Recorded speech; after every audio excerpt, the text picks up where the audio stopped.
hello, people. How's it going? Welcome to the stream. Welcome. It's been a minute. It has been a minute. Nearly, 5 days? 5 days have not been live, been taking some time off with family, with friends, relaxing, enjoying the summer, the heat, the sun, the beach, all the good stuff. Let's just put it that way. Recharging myself. Obviously, the work kind to me in recent days, so definitely going through all of it. But right now, slowly but steadily getting back into action. Of course, slowly but steadily getting back into action. And of course, Arsenal, everything that has been surrounding Arsenal in recent times, it's actually quite interesting, quite worrying, quite positive as well. Let's just put it that way. And also very encouragingly concerning at the same time. Let's just put it that way. Because overall, there are some good news, some bad news, some questionable news. There's lots of stuff surrounding Arsenal with potential players coming in, going out, everything you can imagine in terms of Arsenal. Basically, that is it. Let's just put it that way. That is absolutely it, to say the least, because with Arsenal, despite everything, they are about to go in. They are about to do stuff which could surprise many, could surprise a few, but could get some very excited. And that kind of includes myself into this equation. It actually could, and actually is getting me quite excited. Let's just put it that way. So we're going to talk about that. We're going to talk about Odegaard. We're going to talk about Rodgers, Barcola, Trossard, and quite a few other stuff. So smash the like if you haven't already. Subscribe if you are new around here. And of course, let me know your thoughts in the live chat so we can tackle them, we can discuss them, and do all that good stuff, of course. Big up, Mubarak. Big up. I'm good. Hope you're doing well. It is time to change. All players control tempo. Odegaard, Kai, Trossard, and players increase the tempo like Rodgers, Barcola, and Solis. Yeah, I wouldn't mind Arsenal changing the tempo, improving the tempo, upping the tempo, so to speak. The thing is, though, that we're going to talk about this in a second, but there are indications from media outlets that Arsenal are not going to sign, for example, Rodgers and Barcola in the same window. It's not, Arsenal are not going to go for that, so it's going to be one or the other. Obviously, Rodgers apparently is the number one choice, but obviously we'll have to wait and see how that is going to go. Big up, Max. Big up, Marlon. Big up. Celebrating times, good times. I'm happy along with this room without roof. I'm happy. happy. Big up, Hendon. Big up. Sell Garessa been the waste man to none. No, we'll see about that one. We're gonna see about that one. And we're gonna kick things off with Odegaard. I'm actually gonna kick things off with Odegaard, the captain, the skipper, the man, the myth, the legend, him, the one, the only, Martin Ødegaard, Le Skipper, who actually has played quite of a role for Arsenal into growing department. Let's just put it that way. Since he joined Arsenal, obviously right now it kind of feels like we have outgrown him to a degree, not fully, but to a degree. Like it obviously happens in general with many players. We have done that. We had that with Jesus. We had that with Zinchenko. It feels like, to a degree, it has happened like that with Trossard. Sorry, not Trossard, Odegaard. But according to Sam Mogbell, basically, Arsenal could be open to selling the club captain, the skipper, Martin Ødegaard, if the right offer arrives this summer. Which now, first things first, begs the question, what is the right offer? What amount do Arsenal value Ødegaard at the end of the day? Because for me, that is the biggest question, because if someone comes in with 50 million, I don't think Arsenal will sell. But if someone comes in with about 80 million, 70 million, Arsenal would sell, actually. I genuinely have no idea what is the amount. But obviously, overall, let's just put it that way, the Norway international long-term future has come into question following fitness issues over the last 2 years, and rightly so. Let's just put it that way. And the emergence of Eberechieze, yes. Plus, we are looking at Morgan Rodgers at the end of the day, and he's looking at that he can play left wing, number 10. We have Eze in the 10. We have Max Dauman in the 10. We have Van Geer in the 10, who we're gonna get to in a second as well. So we have options there. We definitely have options there, which now is a bit of an iffy one. And Arsenal signed Odegaard from Real Madrid for 30 million. would reportedly seek a significant profit on that investment. So I would assume double the profit, 60 million.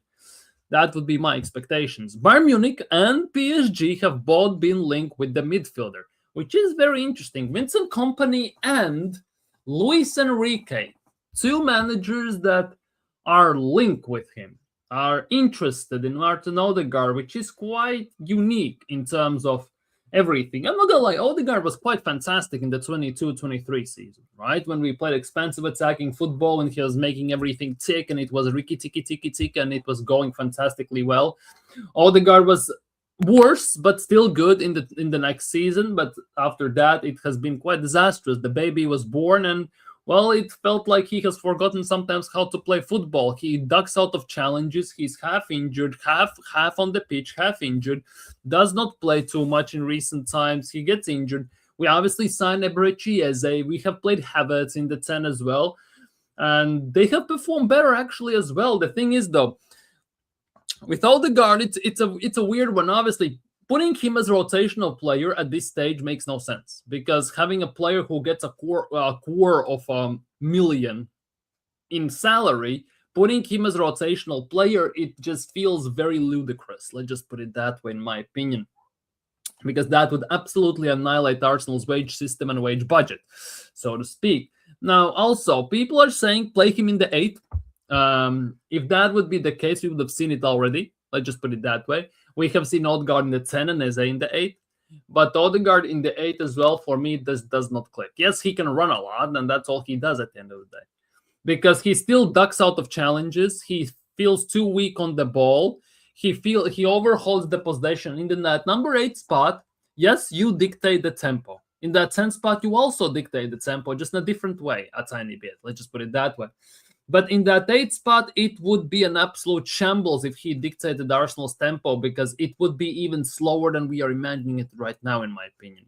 The way he takes those extra touches. And the nuts part is he does not play that every time. He plays that when it's the least opportunistic for Arsenal.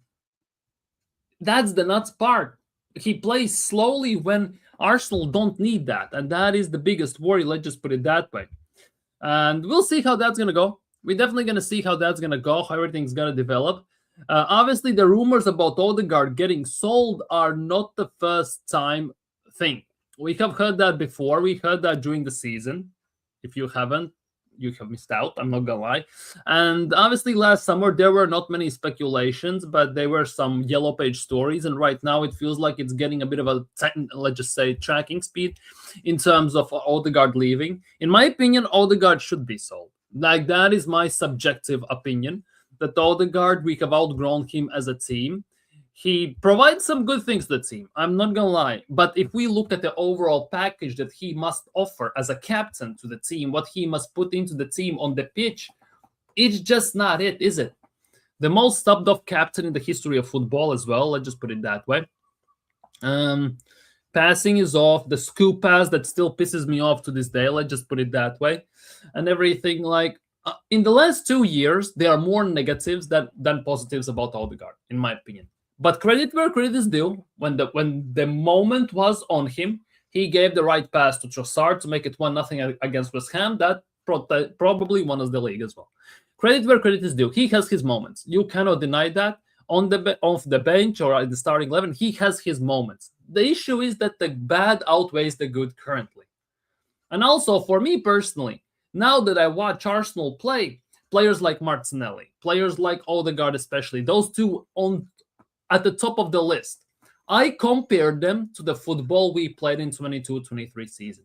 Yes, it seems unfair because we play a different style of football, different system, different tactics and everything. But at the same time, that type of football was the football where Martinelli and Odegaard were at their peak. And that is something I want to see from them every single game, or at least for 80% of the season.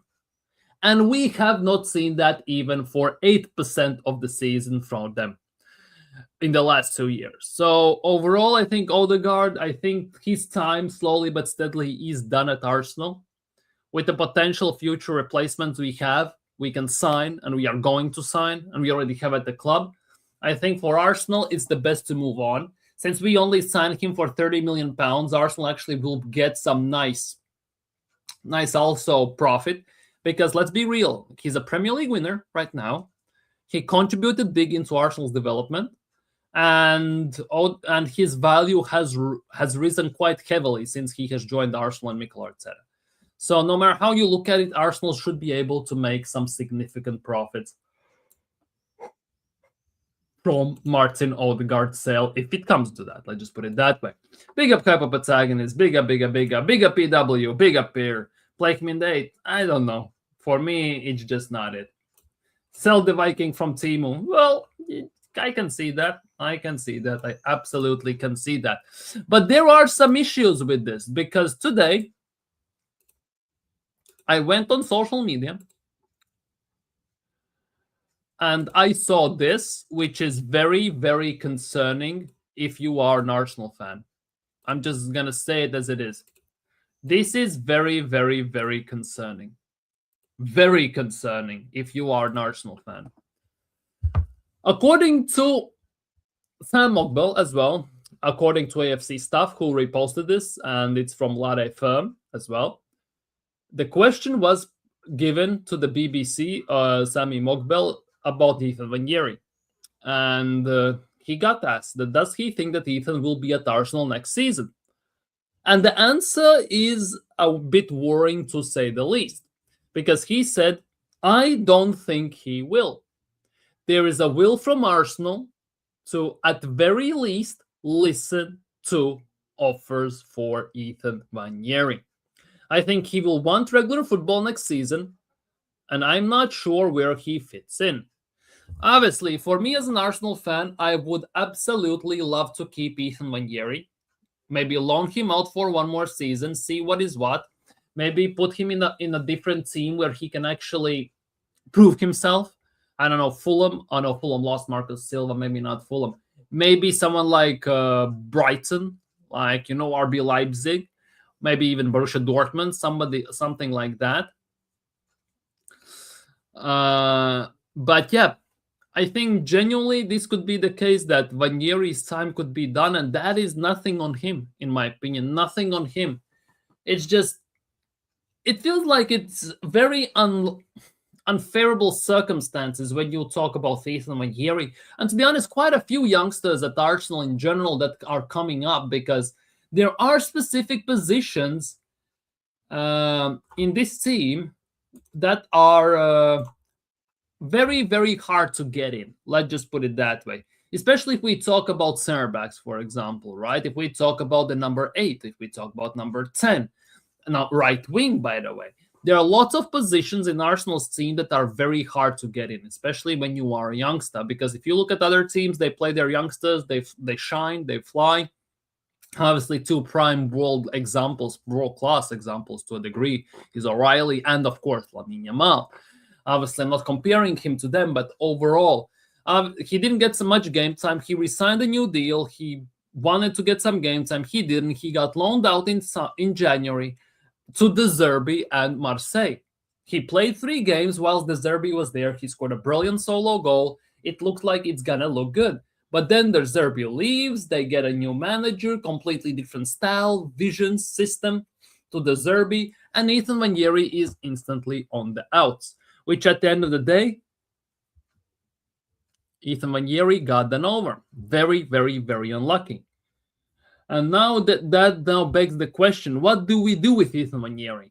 Because for me personally, we should loan him out to a team where he's guaranteed to start. Pretty much guaranteed to start. He could maybe try it in La Liga.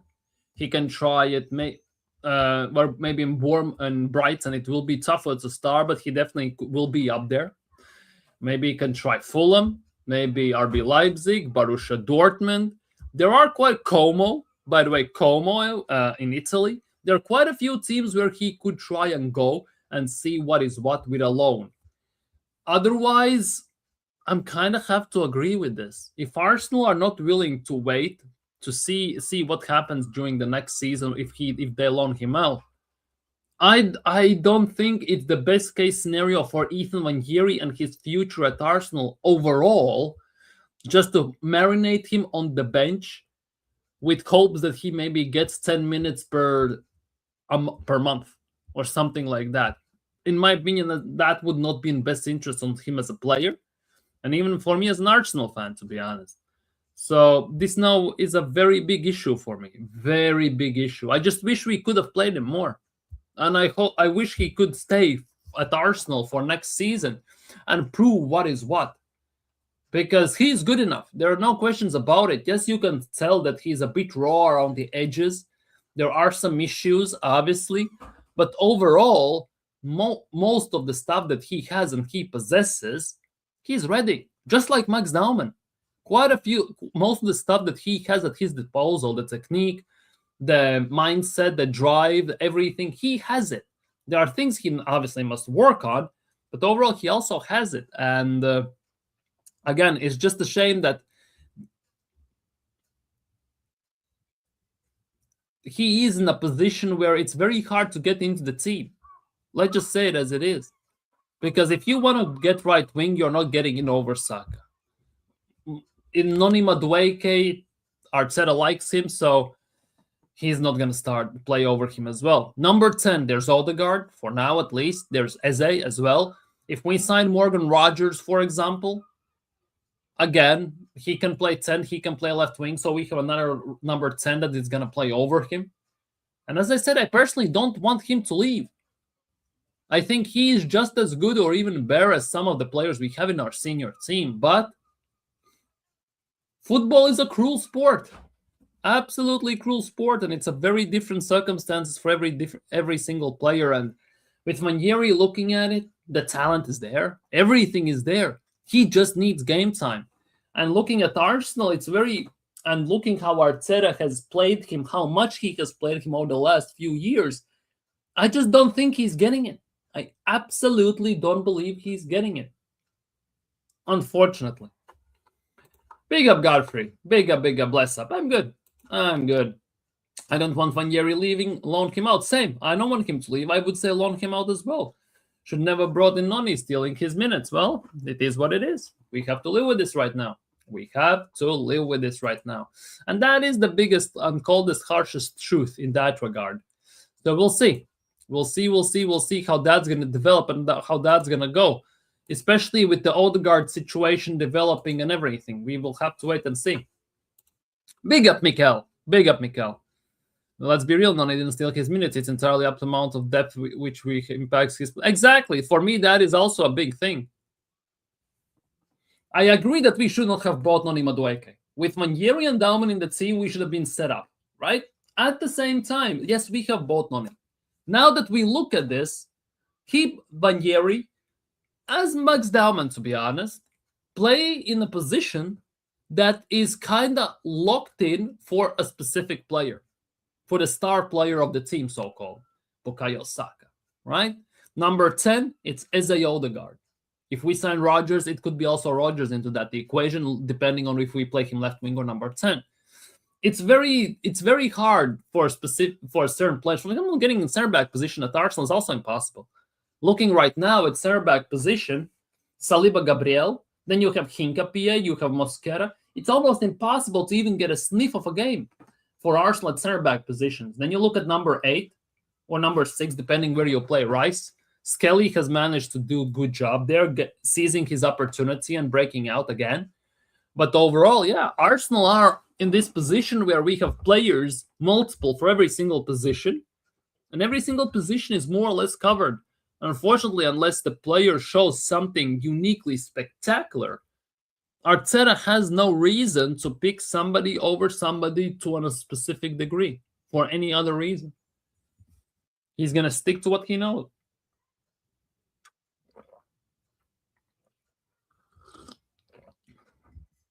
Let's just put it that way. Anyhow, let's move on a tiny bit. Let's look at this. Leandro Trossardinho, Belgium, by the way. Absolute disgrace in the World Cup. I'm just going to put it out there, and now we have to move on. Apparently, Bournemouth are interested. There are lots of talks about Newcastle being interested in Martinelli and Trossard, Besiktas being interested in Trossard, Bournemouth being interested in Trossard. There are lots of talks, especially about Trossard. Quite a few Premier League teams and a few teams outside of Premier League are very interested in him. Arsenal allegedly want about 20 to 25 million for him, which I can get why. I understand why, and I can see the reasons why. The question is, who would be willing to pay that? Because Trossard at the moment, due to the fact that we last summer signed him on a new deal, the same amount of length, his contract runs out next summer, June 30th. Next year, his contract runs out. He's now getting 180 grand a week. Who is going to pay him that? He will have to take a salary cut, in my opinion, just even to move. So I don't see a team, unless it's a big, massive team, to even go for it. Let's just put it that way.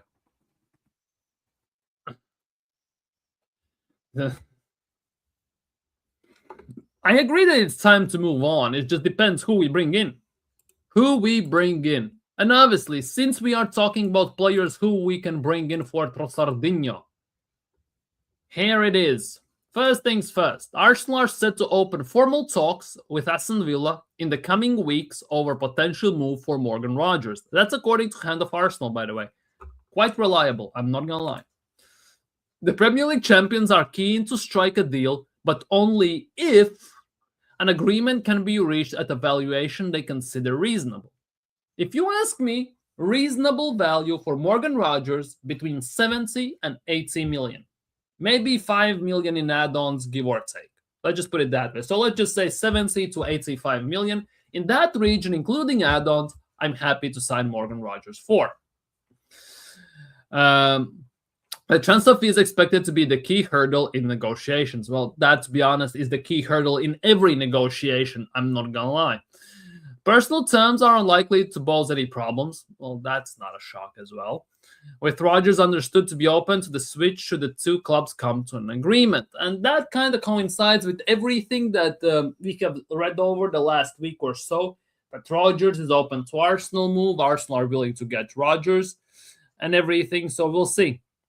We'll see. However, in the last 24 hours, there is this coming out as well. Arsenal allegedly, according to Code Offside, go figure, are preparing an 80 million euro, which is about what, 70 million pounds, something like that. Euro to pounds. Need a converter here. 70 million, right? 60 million pounds. 80 million euros. Holy crap. 70 million pound offer for Barcola as they up their interest in the PSG winger. Allegedly, of course. The Gunners are hoping the offer will be enough to tempt the French club into considering a sale this summer. Now, this is now very interesting because, as far as I can tell, in the transfer market at the moment, when we talk about PSG, specifically Paris Saint-Germain, right? They want to, I have seen them being linked with Martinelli, go figure, Yan Diomande, and another left winger. They are trying to sign another winger, which obviously over Barcola, there have been talks that Barcola kind of wants to leave, kind of wants to stay. He has had this new contract offer, which he does not kind of feel is good enough or something like that. Or he's sick and tired to sitting behind Kvaratskhelia for quite a while. Go figure, basically. But Arsenal, allegedly, according to Code Offside, will be exploring this option, which also kind of goes hand in hand with what we know about Andrea Berta. Because we talked about this last summer. Atletico Madrid fans have talked about it, and we saw this unfold for Arsenal last summer. And I wouldn't be surprised if it unfolds for Arsenal also this summer, where Andrea Berta goes for two options at the same time and see what happens, right? See what happens. However, there is a drawback to this rumor about Barcola, right? We have to talk about this. According to Sam Mokbel, according to him, right? I think Arsenal wouldn't sign Rodgers and Barcola in the same window. Never say never, obviously, but it would be difficult to do both because Arsenal have other areas they need to strengthen. They'll need a fullback and a central midfielder. They've been alerted that Barcola might be able to leave PSG this summer. If the Rodgers deal does not come off, he may be one they look to accelerate. But out of the two, obviously Arsenal are more focused on Morgan Rodgers. Go figure. Go bloody figure.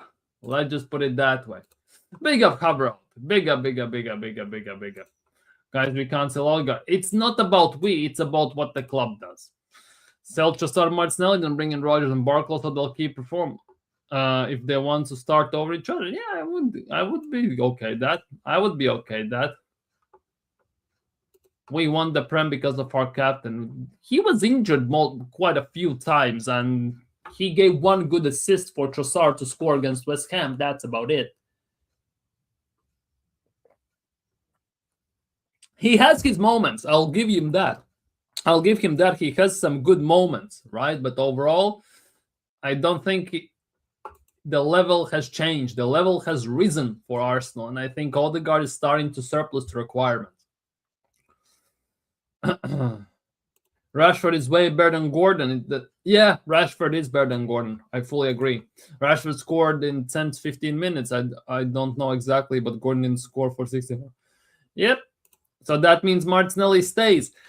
Most likely, but not also definitely. Because there are talks about the fact that obviously Arsenal want to sign Tolisso still. They are still ongoing. Whether it's going to happen or not, we will have to wait and see. So Tolisso and that guy, we'll see. Rodgers and Tolisso, I'm good with that on the left side with the backups of like Dalman and everything. But who takes his place? Well, we have Eze. If we sign Rodgers, he can play in the 10. Havertz has played in the 10. Vanieri plays in the 10. Max Dauman can play in the 10. We have quite a few options. It's just the fact that Arteta has his favorites, whether you like it or not, and they play more than the rest of them, so others have to suffer, so to speak. That is the biggest drawback. Tolisso is the marked opportunity, so Rodgers, Martinelli, and Tolisso will be options on the left. I would be okay with that. I would absolutely be okay with that. Rodgers, number one option. He can play in the 10 as well. Martinelli, he can play as a 9. To be honest, have you seen Martinelli play as a forward for Brazil in the World Cup? Why does not he play there for Arsenal? Why? And Tolisso. I would be okay with that. I'm very sorry. Who takes whose place? Yeah. We would give Boadi a shot. Boadi, we'll see whether that's going to happen or not. That has gone quite silent, if I'm not mistaken, recently.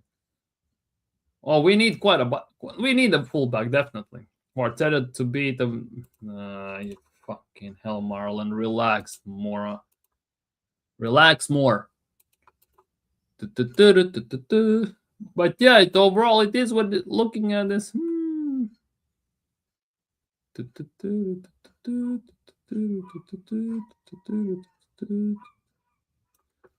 Fabrizio Romano has spoken on Morgan Rodgers. So that's actually good. We can get some light on this one. Fabrizio Romano speaking on Morgan Rodgers. Morgan Rodgers is the number 1, number 2, and number 3 target for Arsenal. He's seen as the top target. They have made very good progress on the player's side, so Arsenal are working hard on the deal. They are in conversations. The deal is absolutely on.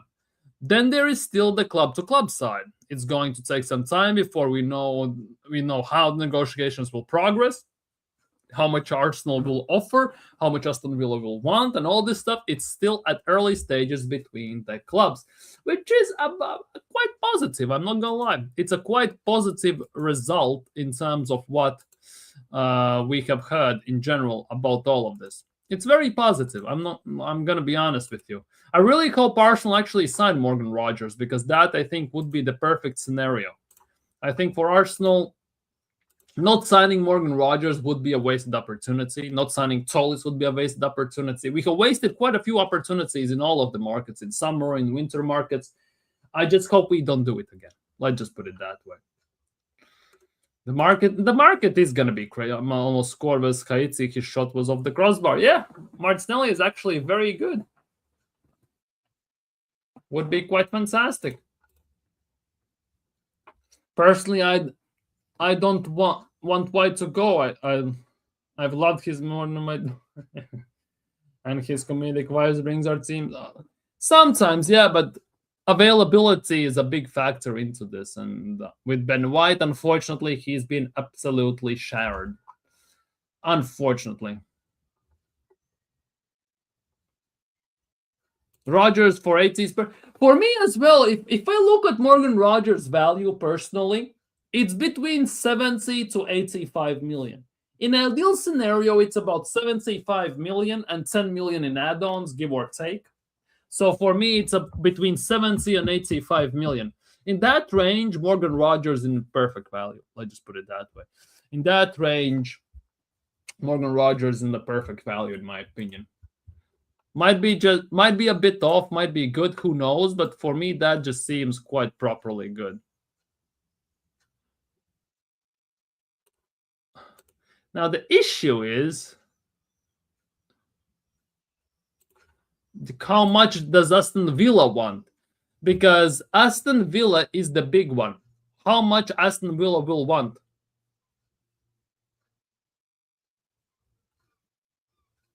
And that for me is now the big question. That for me now is the big question, because how much Aston Villa will want to squeeze out, because they will want to squeeze out as much as they can, so to speak, right? So overall, it might be very rough for Arsenal to actually get it.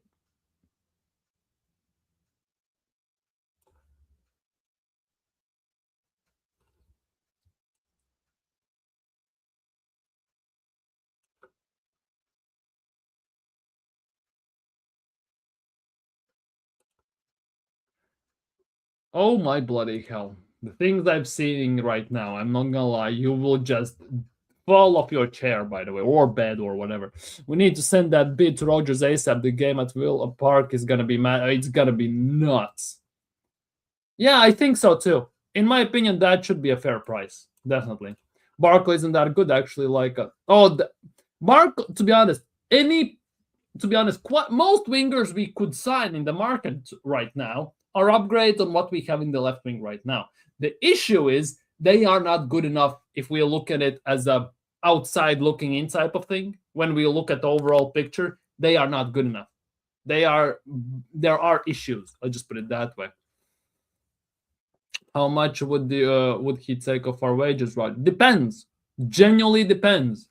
How much is Rogers on at Aston Villa? Let's check that first, then we can go from there. Premier League club salaries, Aston Villa. I'm gonna go and check, so I just want to know. Morgan Rogers right now at Aston Villa is on 150 grand a week. 150 grand a week, so coming to Arsenal would be around 180 to 200 most likely. Big up Promise. Big up Promise Gaming. Big up, big up, big up. Hope Iceland is doing well today. Hope Iceland is doing fantastically well today. Imagine we will sign Rogers and he scores the banger. That would be scenes and a half. I'm good. Finally, I will have 2 days off, tomorrow and day after tomorrow, midweek. National holiday, everything worked out, the schedule at work, that I don't have to go to work tomorrow and day after tomorrow. Thank God. Plus, it promises to be super hot and sunny. I can go to the beach like I did during the weekend. Finally, I can get some time to relax. Genuinely, because I've been grinding work, going to work hour early, staying hour late for the last 2-3 weeks.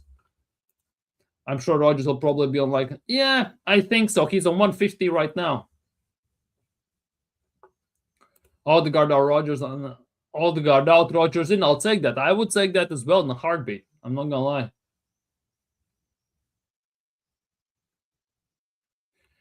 Well, the game is at home. It's at the Emirates, so it's not like we're gonna play at their ground. Coventry, by the way, Coventry City. You know where Gyökeres is from, right? Gyökeres is gonna play against his own old team. Don't forget that much as well. Now, first things first. This is the thing I read in the last few hours. See, Arsenal could be open to selling Martin Ødegaard. We already talked about this, but I'm gonna read this again anyways. Odegaard if the right offer arrives this summer. The question is, how much is the right offer?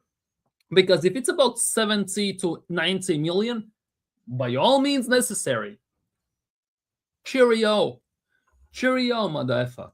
The Norway international long-term future has come into question following fitness issues and emergence of Eberechi Eze.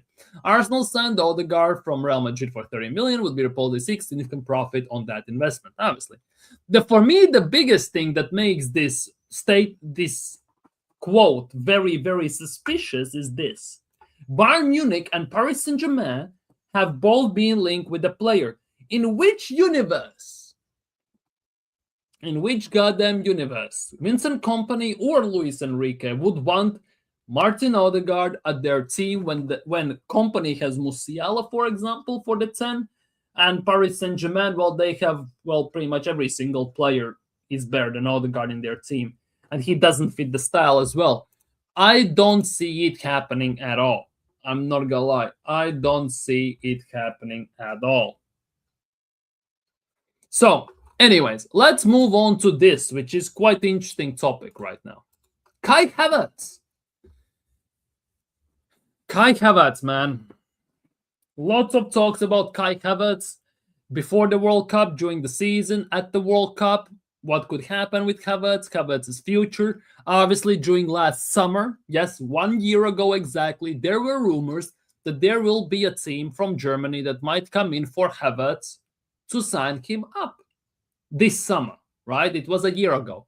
All right, now there are rumors, according to Transfer News. Go figure if this is reliable or not, but it's a yellow page story. We can just discuss this depending on the circumstances, right? Bayer Leverkusen apparently are reportedly considering a shock move to bring Kai Havertz back to the club this summer. Obviously, allegedly, it's all with some massive pinch of salt, so we roll with the punches here, right? However, there is always big however. Arsenal would only consider offers in the region, and genuinely, I shit you not, 80 to 100 million, with Arteta firmly opposed to the sale. Whoppa! Whoppa! Big up AFC always. Long time no see, brother. Hope you're enjoying the title. Hope you are enjoying the title. Bless up. Big up Barclay, slightly an upgrade Martinelli and Trossard. We should be aiming higher. Exactly. That for me is the biggest thing. Barcola is an upgrade, but it's not the best we can get. Why not offer? I don't want Vinicius Jr. at this club, though.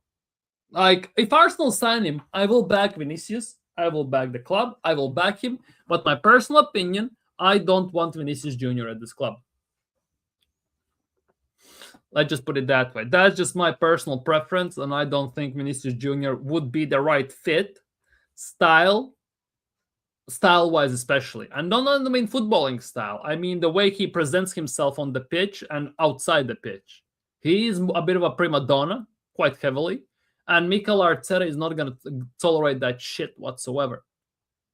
And I don't need someone like Mbappe, who is dictator basically, or Vinny to come into this dressing room, who right now is the most united Arsenal dressing room since, well, Invincible era. Let's just put it that way, when we were still at Highbury, and disrupt that dressing room. I don't need that crap at the moment. Kai isn't going anywhere. What a shocker. This is Arteta's guy. Exactly. The sheer fact that it states Arsenal want 80 to 100 million pounds. Holy crap. Seriously. Holy crap. Just to put that into perspective, 100 million euros is 87 million pounds. Arsenal want between 70 to 85 million pounds for Kai Havertz. fair dues. They want to obviously return their investment for 65 million. He has won Champions League with Chelsea, Premier League with Arsenal. He's doing very well in the World Cup as well. So I get why. I just don't get why as well at the same time. Let's just put it that way. Let's just put it like that. Which is quite weird, but we'll see. We'll see how this is going to go.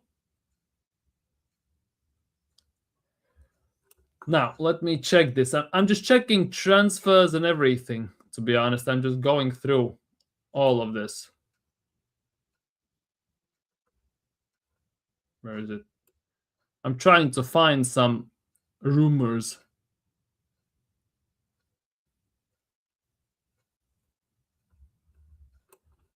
Just trying to...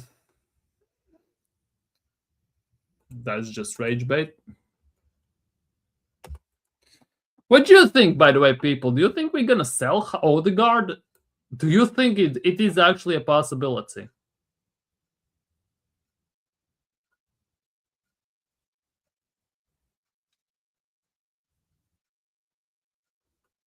Is that even, like, in general, realistically speaking, is that a possibility that Arsenal sell Odegaard? Personally, I don't think so. I'm just going to put it out there. Personally, I don't think so. However, if we get someone massive and we, for example, we sell Odegaard, but we get a player that is 10 times better, or we get someone like Nico Paz instead or something like that, I'm actually okay with it. Ironically enough, I would actually be okay with it. Because Nicola Paz as well is at the moment on the fringes with everything.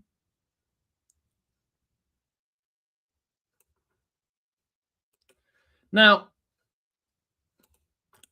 question. Yeah, we apparently have. He'll be joining next summer when he turns 18. Yeah. I read that. We'll need to look a bit more into it. Now, question, people. Allegedly, Arsenal have a chance this summer to pull off the same thing they did last summer. Just putting it out there. Right? Apparently, Sandro Tonali is open to joining up with Roberto De Zerbi at Tottenham. He is more interested in playing for De Zerbi than for Spurs. It just says it all, right? But Arsenal are understood to be his preference should they firm up their interest. Hey! City are also watching developments. Now, I'm just going to say this. If Arsenal have a chance, let's just say for £85 million to get Sandro Tonali right under Spurs' noses, would you take him? Because I know people in general, in this chat as well, are hit and miss, so to speak. There are quite a few are for, quite a few are against Arsenal signing Sandro Tonali in general, right? So the question is, if this was an added bonus, would you?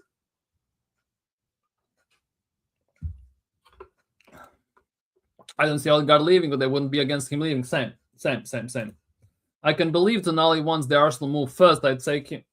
Said it before. Yeah, I'm not gonna lie. If he is the option for midfield, and there is nobody else Arsenal want, I'll be okay with that. I would actually be okay with that, especially if we get him for decent amount. It's not like we have to pay 100 or 120 million, something stupid like that. If we have to pay about 80, 85, okay, cool. But if it goes into 100 plus territory, no thanks. I'm rather skipping and moving on. I'm not gonna lie. However, obviously, my preferred would be Bruno Guimaraes. That goes without saying, but I think he won't be available, and the only available midfielder that's going to be from Newcastle this summer, if he even is available in general, would be Sandro Tonali. Let's just put it that way. Absolutely would be just Sandro Tonali. The question is, how that would play out? Because the more I read about transfer rumors right now, this window, right, I'm very worried to a degree, because obviously you don't trust these rumors whatsoever. You cannot. It's just impossible, and you should not, because you get your hopes up, you get disappointed, and then you are in pain. Well, speaking from experience as an Arsenal fan, right? But I read today numerous articles that Tottenham, yes, I'm going to talk about Tottenham, people, that Spurs, this specific window, are open to spending up to £250 million to help the Zerbi. And looking at the players they already have signed, looking at the players they are linked with, they are actually doing something fantastic there. I'm not gonna lie, props or credit is due if it works out. Let's just put it that way. I'm just gonna put it like that. Even though I'm not worried about Spurs in general, but they are doing something finally, and that it's gonna be interesting to see what they come up with. Let's just put it that way. Here we go. According to Ben Jacobs, Arsenal are expected to bid for Morgan Rogers. That is according to Ben Jacobs. And that was posted 30 minutes ago. So it's not that it's just been basically put out. Ironically enough. It just has been put out. So that is also very interesting to see how that's going to go and how everything is going to go with that. So time only will tell. Absolutely, time only will tell. So if we bid for him, it's gonna be very interesting how much we bid. Because that first bid usually is the one to test waters, but it actually could work out if we actually put in a somewhat reasonable bid. Let's just put it that way. You don't want to go too high, but you also don't want to lowball, so you piss off other ones. Yes, Spurs need to move seriously in the market. Back 17 places can't run. Exactly. And looking at the way they played and how they played in the last, let's just say 5 games or 6 or whatever under the Zerbi, if they had better players, if Kulusevski was not injured, if Madison was not injured and stuff like that, if Romero was not swat and all this, they looked like they are actually a top 6 side, which just raises the question, once Kulusevski is back, if they sign these Tonalis and everyone, they have Senesi right now as well. If they manage to get proper forwards as well, it's gonna be quite interesting to see. It's gonna be very interesting to see. My first bid for Rodgers will be 60 million fixed fee plus 10 million add-ons. That's 80 million overall. I would say 65 plus 10. Don't want to reach the 80 million marks right now. I think 70, going instantly into 80s has quite a few indications that they would juice up the price instantly to 100 million. Personally for me. But yeah, I would give something 65 plus 10 in add-ons, 70 plus 5 million add-ons or something like that just to test the waters, so to speak. I just put it that way. Now, of course, then you have this stuff, this kind of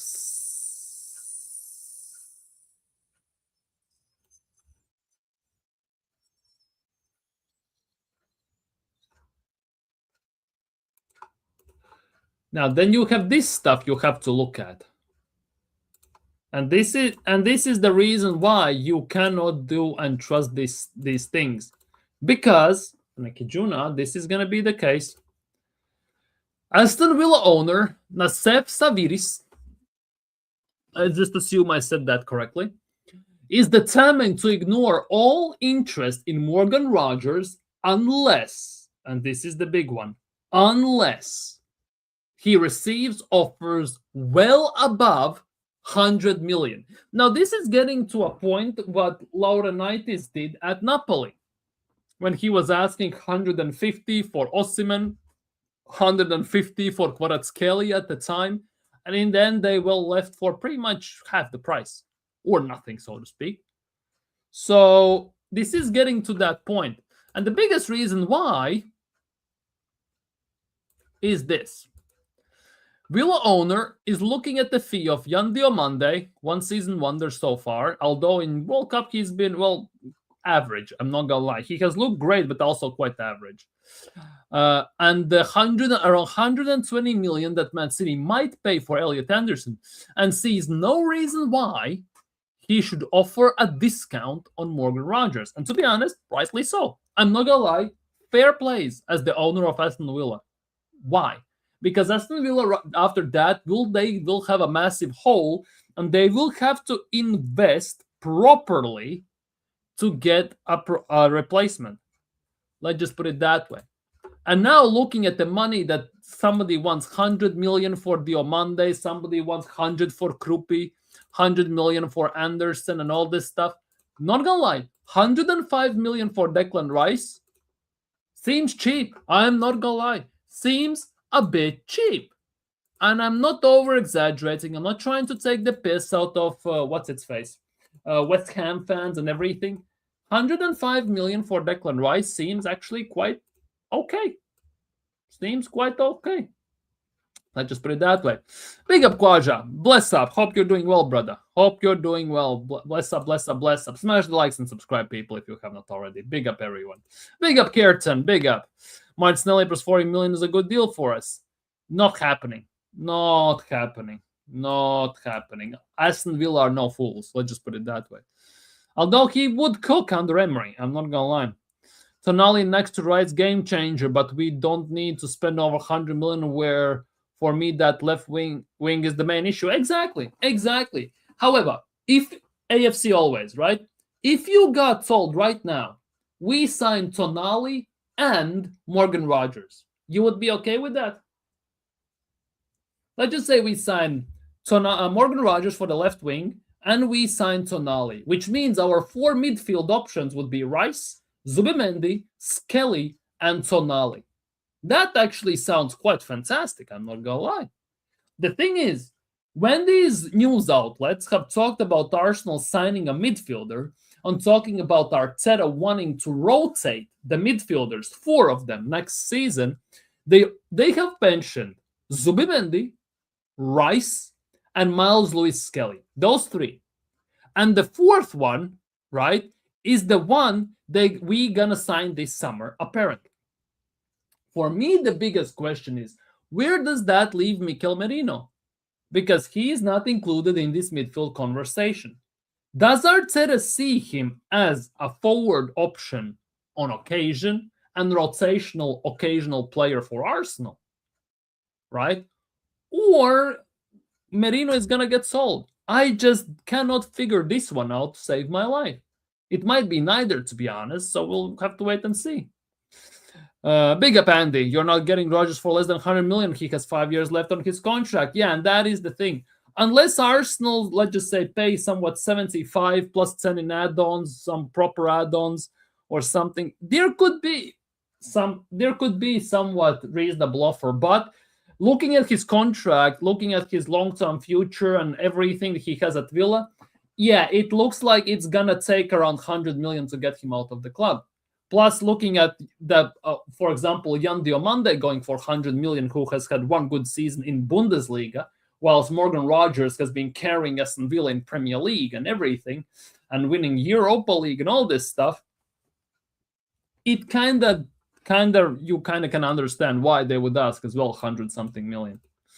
Let's say that his shoe would be willing to pay similar fee we paid for Declan Rice. Most likely 100 million, 105. Would not be surprised if we signed Morgan Rogers, but we paid the same amount of money as we did for Declan Rice.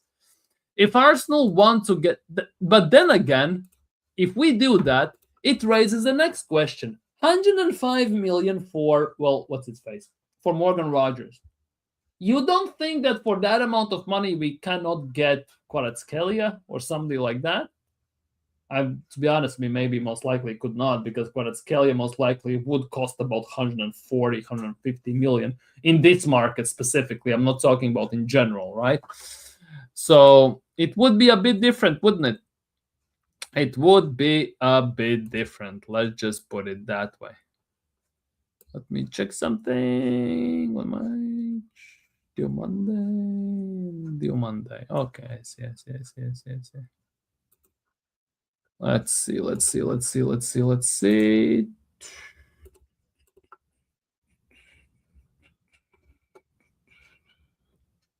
Yeah, Messi is still on fire. He missed the penalty, but damn, that goal he scored. Wow. Messi is on fire. Hasn't Argentina scored just 5 goals this World Cup, and all 5 have been Messi or something like that? Something weird like that. Norgard needs minutes next season. If Norgard stays, because Arsenal allegedly openly are willing to sell Norgard. We'll see about that one, though.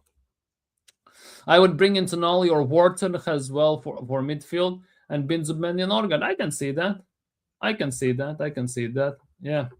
Exactly. Messi scored all 5. Yeah. Exactly. Messi is in nuts.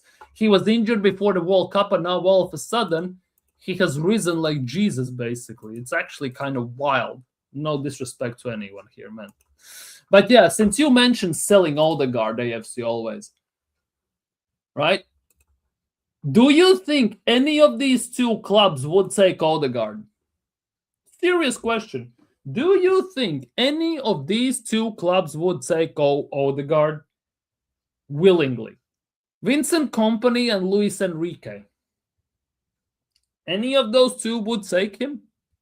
Because I just don't think so. I genuinely don't. An Arsenal, right offer arrives. For me, the right offer also, I need to know the amount.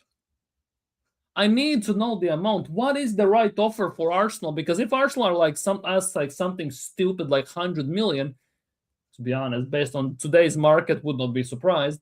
At the same time, lol. But it's not going to happen. If Arsenal get an offer of about 70 million, 60, 70 million, which is, by the way, double or more the amount that Arsenal paid for him, I would be okay with that. I would actually sell him. I'm not going to lie. I would actually sell him. Now, obviously, the long-term future has come into question following fitness issues and the emergence of Ebre Chieze. Plus, towards the end part of the season, he did not play pre-match at all. Let's just put it that way. Yeah, let them take all. I don't mind. Bench option at best for PSG and Bayern, but no, I'll be real. Exactly. And that just means for Arsenal as well, you cannot put him as a bench player or rotational player at Arsenal. Well, you can, but 240 grand a week, which is $250,000 pretty much, right? For Arsenal, just to sit him on the bench, again, seems absolutely ludicrous. That would absolutely annihilate and destroy Arsenal's wage structure. Let's just put it that way. Have you seen the performances of Felix Mecha? Yes, I have. And he's been quite fantastic. He's been sublime, to say the least, for them. And his move to Borussia Dortmund actually has been quite fantastic for him, and he's doing a great job. And obviously his older brother, I think, plays for Leeds, if I'm not mistaken, or younger brother, one of the brothers basically, plays for Leeds, and Mecha plays for Borussia Dortmund. By the way, speaking of Borussia Dortmund, it's such a shame. I read this morning that Schlotterbeck has ruptured a ligament in his ankle, right? And he's out for 8 weeks. He's out of the World Cup. Such a massive blow for Germany, for Borussia Dortmund. He's going to be back before the season kicks off. But it's such a shame to see Schlotterbeck getting injured. He's actually such a good player, to be honest. Yeah, Francois Zirac. Will it not be cancelled? Because I read it today that it might be postponed. It might be cancelled due to the weather and everything. I read that, but there has not been anything yet, so I guess the weather is fine. Because I want to watch that game. Obviously, it starts midnight my time, but I'm going to watch it.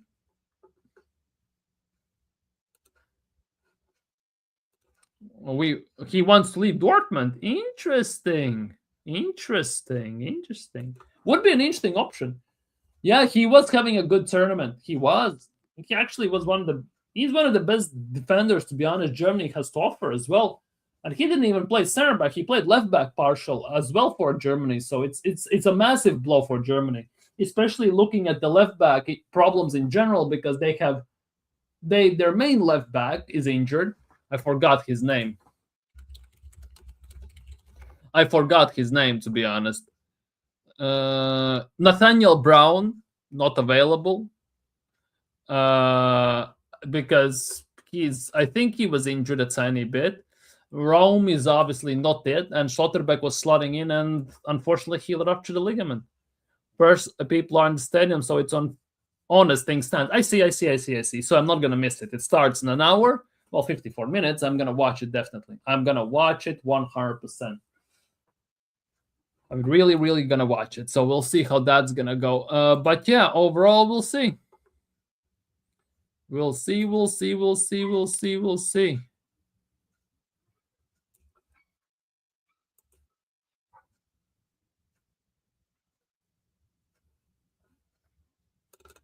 Not gonna talk too much. Not gonna mention anything too much, to be honest. With Arsenal as well, Bukayo Saka still injured and everything, so we'll see. Bless up, Quasha. Bless up, brother. Bless up. If you haven't already, people as well, don't forget to hit the like and subscribe. If you have not already. But overall, I think nobody's live. What the hell is this? Absolutely nobody's live. Oh, there's DG's live. Okay, I'm gonna do it to DG. Oh, to be honest as well, since Barcola, the Barcola links also come out due to the fact that PSG are looking at Diomande. They're looking at Somerville as well right now. They're looking at quite a few wingers, and Barcola feels like he might be surplus requirements. So I think that's why maybe there are more talks about Barcola and Arsenal and the Yellow Page stories. But as we read today on the stream as well, Fabrizio Romano has 100% confirmed that Arsenal's number 1, 2, and number 3 options for the forward left wing position is Morgan Rogers. So we'll have to wait and see how that develops. But Barcola is there if the deal for Rogers falls through. Let's just put it that way. The injuries in this World Cup have been mad, yeah. The goalkeepers have been mad in this World Cup, and you love to see it as well, to be honest. Saka didn't train. I think he didn't train today. I think he trained separately off the team and everything. It's actually quite weird. He trains away from the team. He trains separately to see what is what, just to preserve himself and everything, not to get injured unnecessarily. It's actually kind of wild how those things are going around. So we'll see. We'll see. But yeah, people, I think on that note, I'm going to end today's stream. Bless up, everyone. Like the stream and subscribe if you haven't already. I'm going to redirect you to DG, the little Gunner, Latvian Gunner in the chat. And hopefully, guys, going to see you very, very soon. I'm coming back slowly but steadily. Very, very soon, going to be back on a regular basis as well. Peace.